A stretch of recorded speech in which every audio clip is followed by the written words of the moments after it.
My name's Sean Woods, and I'm the superintendent for California State Parks here in Los Angeles.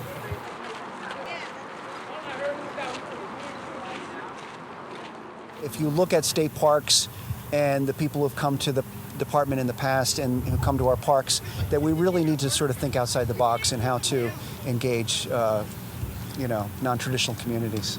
Now, these people are coming out here to camp by the river, but they also get exposed to other things. For instance, we've got sculptures here, we've got murals and interpretive installations. So there's an element of surprise that is intentional. I think that these events create a sense of ownership in a way, that this is their space. The biggest issue is access to the Los Angeles River, not only because the 51 miles, many of it is concrete lined and there's like these fences that say do not enter, but with these projects and these community activities, that it's another way that we can see where could we go down, where could we do, today we have bird watching, we have fishing, we have, different activities that kind of emphasize the importance of the Los Angeles River to the city.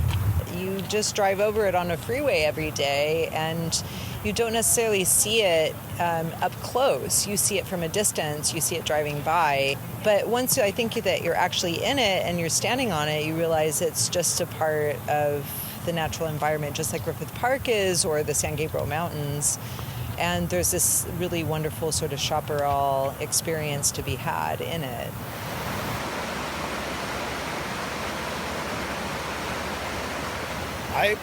I just like the fact that it's being taken back.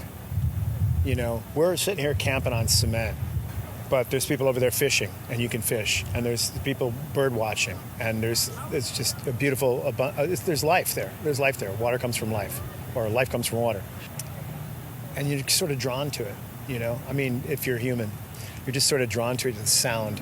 When we camped out here in spring, our front door was facing the river. And when we woke up, all we could see was this grass, and all we could hear was the rushing water and the birds.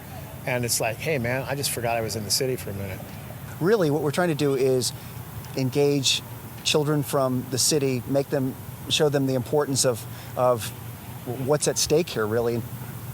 These events are a small step in the direction of getting people involved and engaged and understanding. Because when people understand, then they tend to appreciate. If they appreciate something, then they'll want to protect it. People aren't aware how many layers of life there is everywhere. It's like, oh, there's something other than an urban thing going on there, and it's a nice break.